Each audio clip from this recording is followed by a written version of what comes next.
This is a review of the movie Goat, which, if you don't know, it's a pretty new movie that I think is made by, well, no, I know it's made by Sony Animations. And actually, I shouldn't say I think. It's produced by Stephen Curry's production company. And he actually does, like, appear in the movie, but I'll actually give him this. He didn't voice the main character. He did voice one of the like a major character in this movie, like a major side character, and I'll be honest, you could kind of tell. But that's beside the point. But yeah, so I would also say this. While I was doing research for this movie, I found out that apparently it's based off a book called Funky Dunks by this children's author called Chris Tugas. Which I gotta say, you know what? It's the most fun. Well, actually, no, both the most funny and rage-inducing part about trying to do research for this movie was how hard it was to find not only a fucking cover, but evidence that this book fucking exists.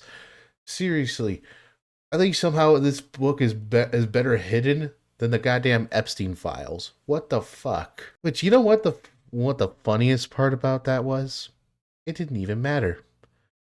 Because apparently during development, it changed very heavily. According to the film's director, Tyree Dillahay, when doing an interview for Animation Magazine, he said, I remember a time that it was a movie just about farm animals playing basketball. But I wanted to move away from the conventional cartoony version of animals playing sports, which is something we've seen before.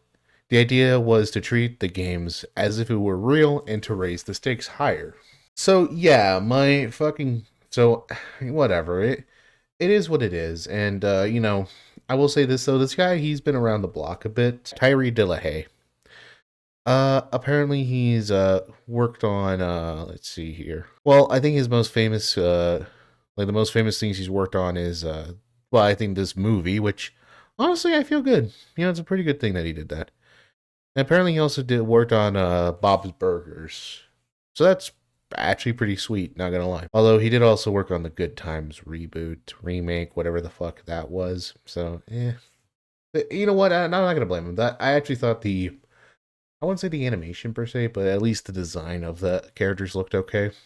But yeah, so I'll actually also say this. This isn't like just a straight up basketball movie. It's its own movie. It's like in the movie itself, it's its own sport, which they described as sort of like a hybrid between rugby and basketball. So if you can imagine what that looks like, I mean, who knows? Maybe that might appeal to people already, but that's beside the point. Sorry. Okay, so either way, right?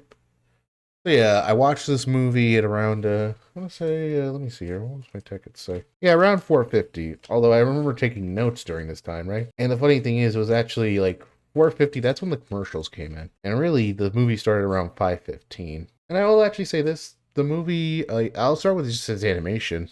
I thought the animation was really good. It's kind of going for that stylized look that was made popular by films like Puss in Boots, Last Wish, and Into the Spider-Verse. I'm not going to pretend like that style can't get a little overwhelming over time. Though, once again, I have Asperger's syndrome, so maybe that's part of the reason, but that's beside the point. But yeah, honestly, the thing is, I will say this: it's not like you would get a headache watching the movie. But I will say this, though, it is very heavily edited, very all that stuff.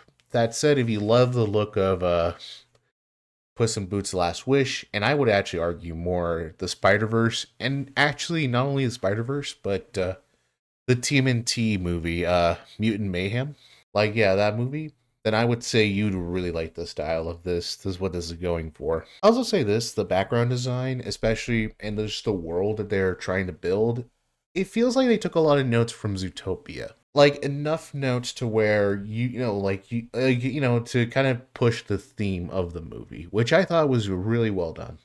In Zootopia, how they actually did take into consideration how animals would react and how they would build their structures based on how big they are.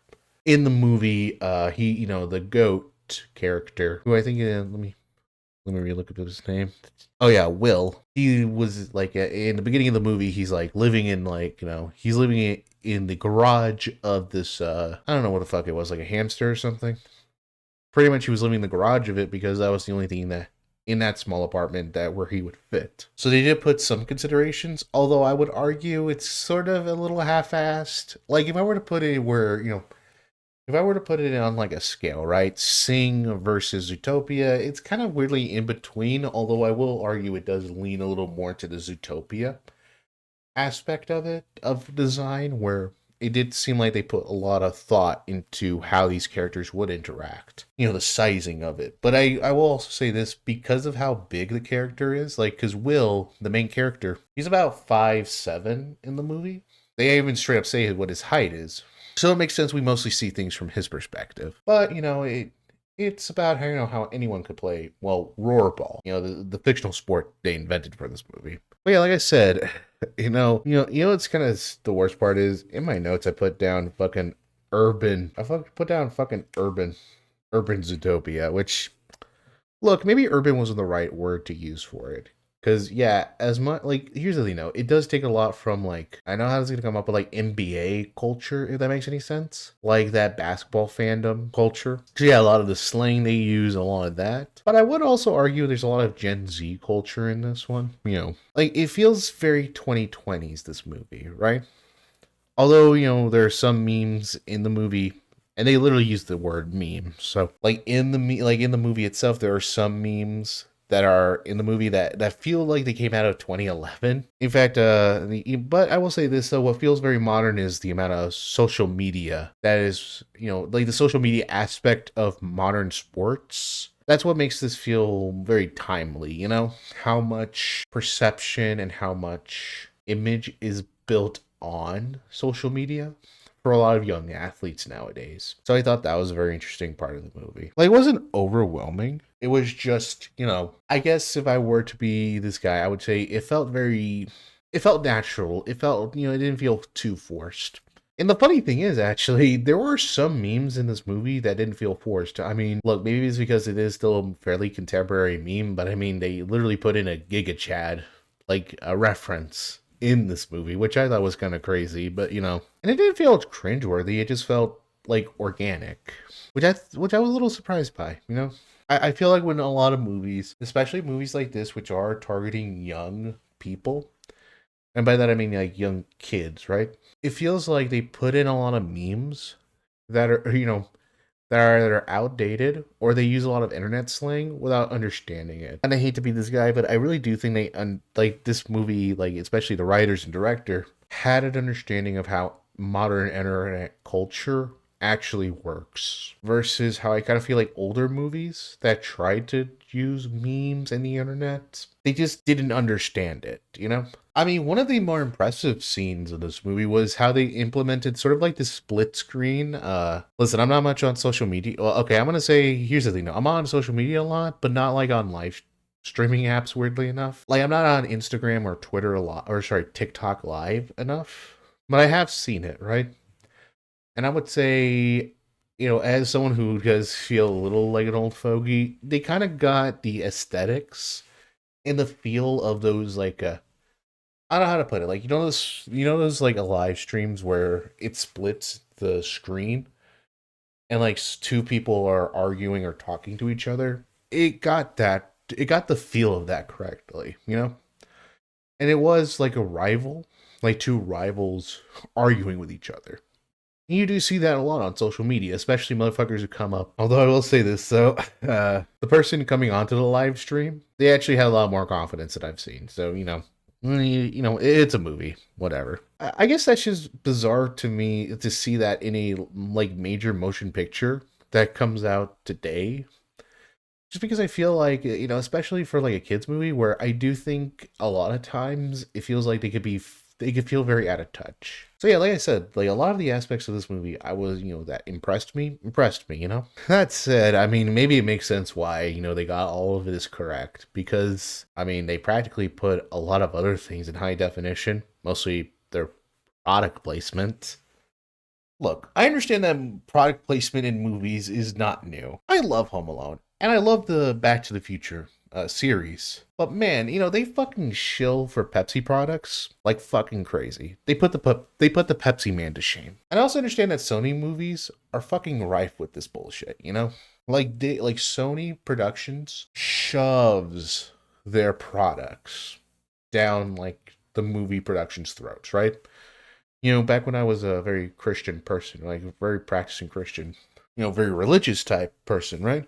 I remember I saw those God's Not Dead movies, those other movies, and when they were produced by Sony, I just thought it was funny that how front and center they made Sony products. Even though I'm gonna be real with you, I highly doubt the kind of people that are in those movies would use those products. You know what I mean? I don't know. I just thought it was funny. It's kind of like saying the laptop of choice for a God fearing Christian is made by Sony. I think it's like Vio or whatever the fuck they call those things.